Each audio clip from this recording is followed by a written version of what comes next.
Hey there, Veronica here, reporting for duty on a trigger. Thank you so much for shuffling states of emergency into adoption spirit magic with us and steering clear of danger. Heartily, we are grateful.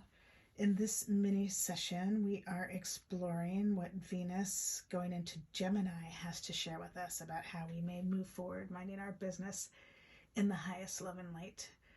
But before that, some disclaimers. I am not a doctor, lawyer, therapist. I'm a fortune teller, so what I share is no substitute for their services. Furthermore, what I share does not determine your future, only your intentions and actions do.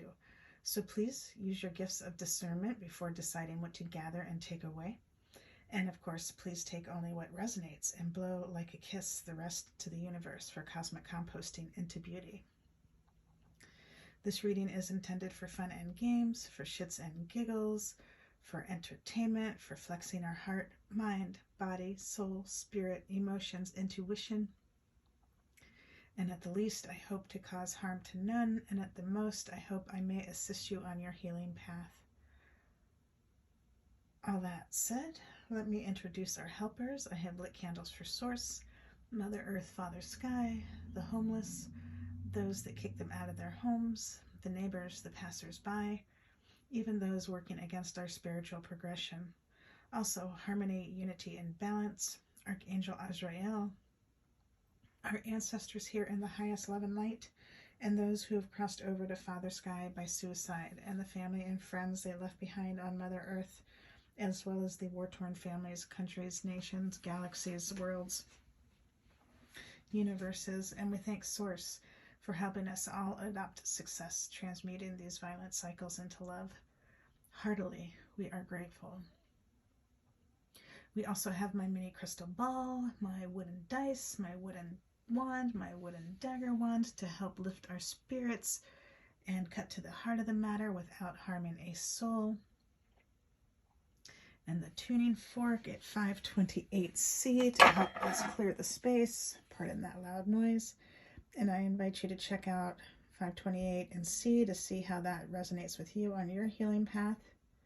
But off the top of my head, I would say the heart chakras, the 528, as well as the C, but I'm also being guided to share that C note may also help with our Muladhara chakra.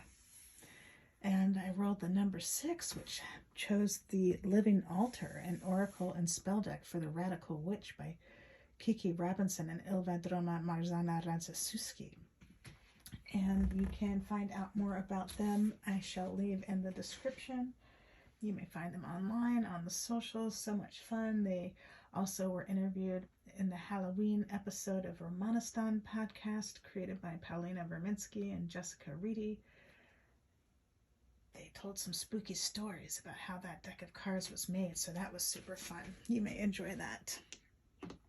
And today, Paulina, the Romanistan podcast leader, I think was featured in the Foretold podcast hosted by the LA Times. So that's something super exciting to take in and look forward to and help us move forward in our highest love and light as well. And so I shall leave information about all of that and the details, God willing.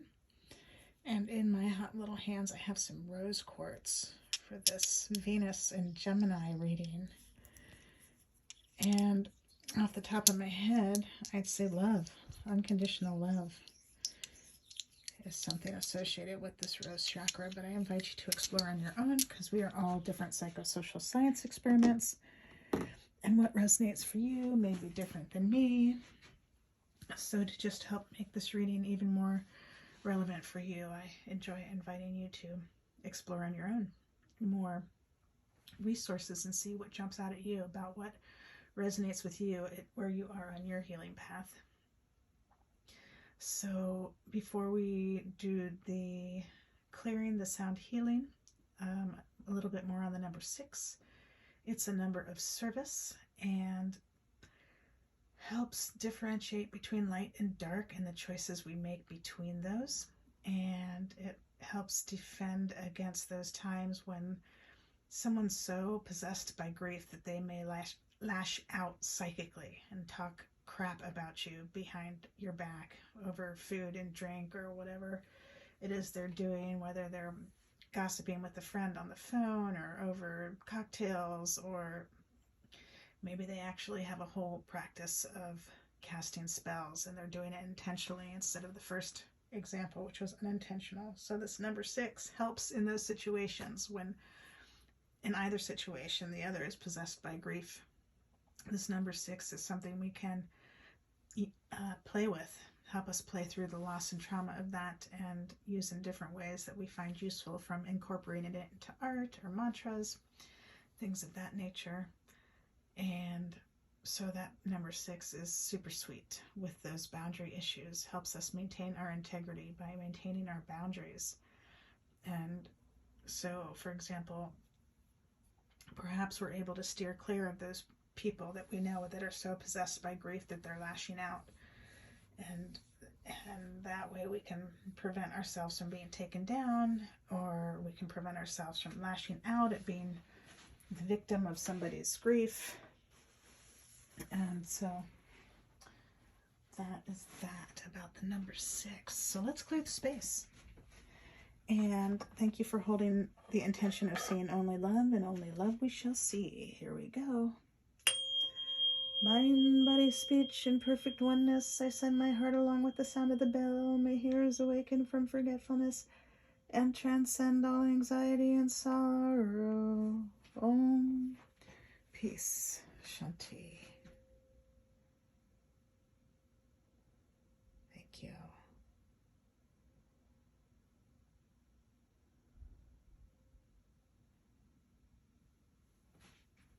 So beautiful. Still ringing. I love that.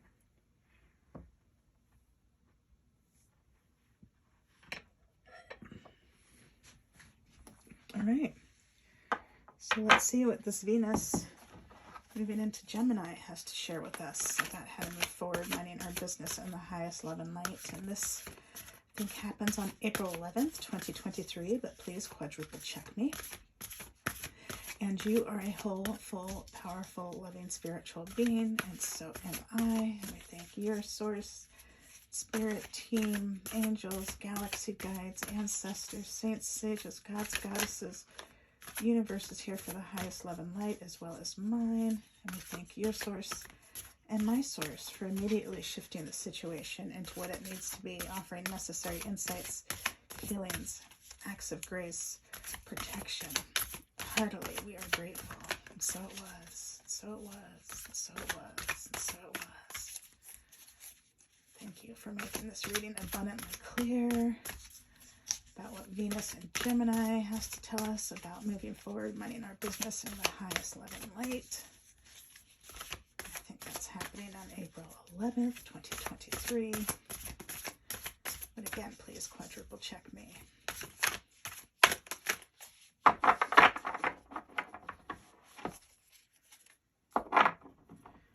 Beautiful cards. These cards are so beautiful.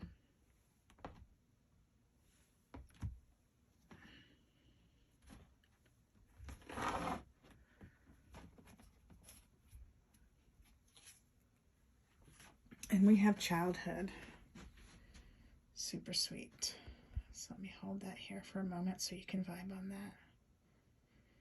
Childhood.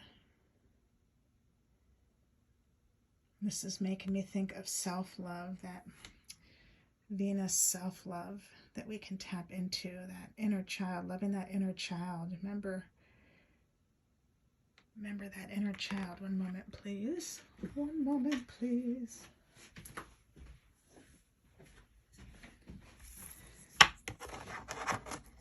That beautiful inner child. That time before, let's see here. Nope, they're there. Maybe before that you were aware that there's this whole other storm going on.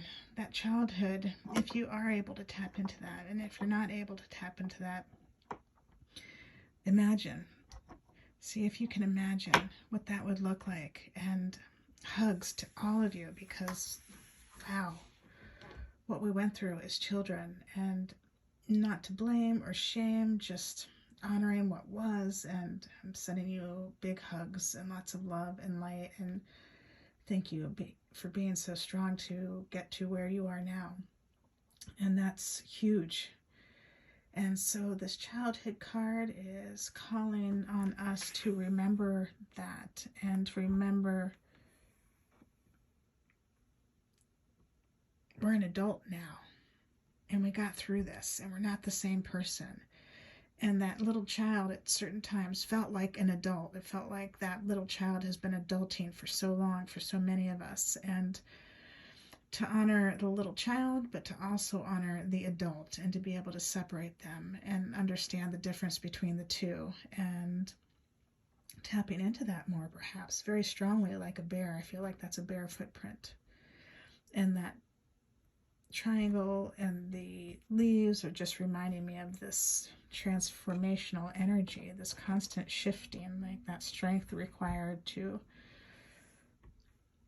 maintain your inner child, to tend to your inner child, and to love that inner child and accept that inner child.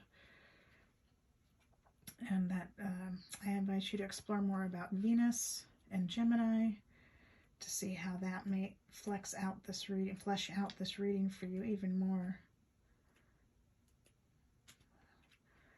But that Gemini is making me think of communication right now, perhaps between you and your siblings, your family, or even just in within yourself. Those things that, wow, you just want to be able to say it to yourself and own it for yourself. And so on both aspects, like, you can honor your inner child in a way that no one else can, right? So to be able to give yourself time and space to do that, not waiting for somebody else to feed that for you, doing it yourself, that's super sweet. So these cards are split into 3 parts: the Witch's Wheel correspondence, the spell, the guiding message. And I invite you to come back as you want throughout this next month to see what may be jumping out at you, what you would want to repeat or dig deeper into to help activate and embody what you are gathering here.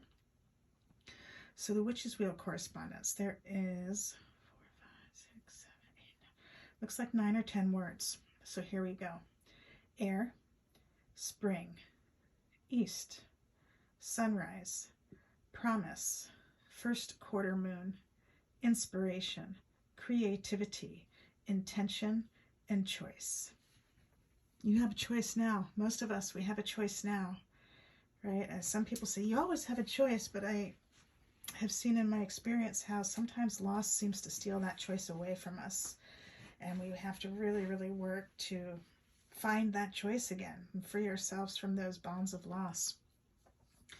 But here we're being invited to remember our choice and our intention and our creativity. Super sweet. And that inspiration, that childlike inspiration, when you just created just because it was fun, you weren't worried about the outcome or being judged. And so this childhood card is inviting us to explore all of that. And here's the spell. I welcome the initiation of wonderment.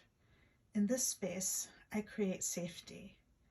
In this safety, I access my joy, curiosity, and inspiration. I see through the eyes of my younger self. I rewild the truth of innocence, where every choice is a new adventure. My play and discovery unfold effortlessly and reveal the childlike nature of my dreaming. I harness the magic of my imagination in creating rituals of liberation through radical honesty, free of pretense. I embrace the immediacy of uninhibited trust. Super sweet. What a super sweet spell. I love that. The initiation of wonderment. It's one of these habits of minds we have. There's this book called The 16 Habits of Mind by Art Costa and Bina Kalick.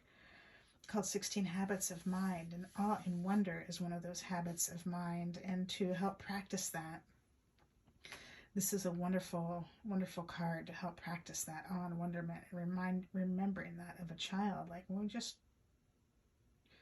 you just tapped in. You didn't even have to try.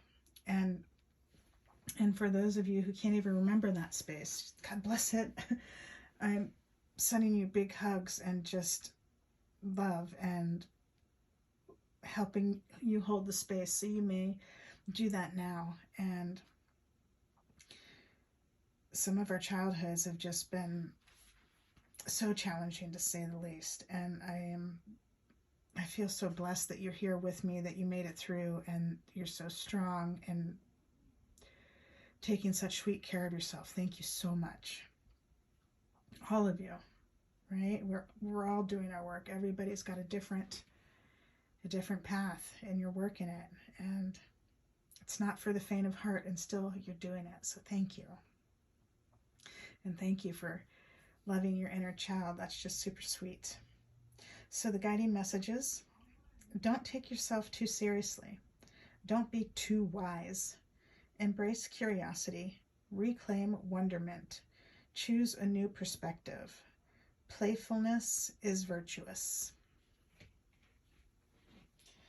So what a beautiful reminder for the Venus going into Gemini, and really inviting us to tap into that self-love and that self-worth and that abundance that wells from within. And you can keep tapping in. You can keep coming back to that place, and that is super sweet. And that is what I'm seeing for you in this reading. Thank you so much for helping breathe life into adoption spirit magic. Heartily, we are grateful. Until next time, ciao for now. I love you all.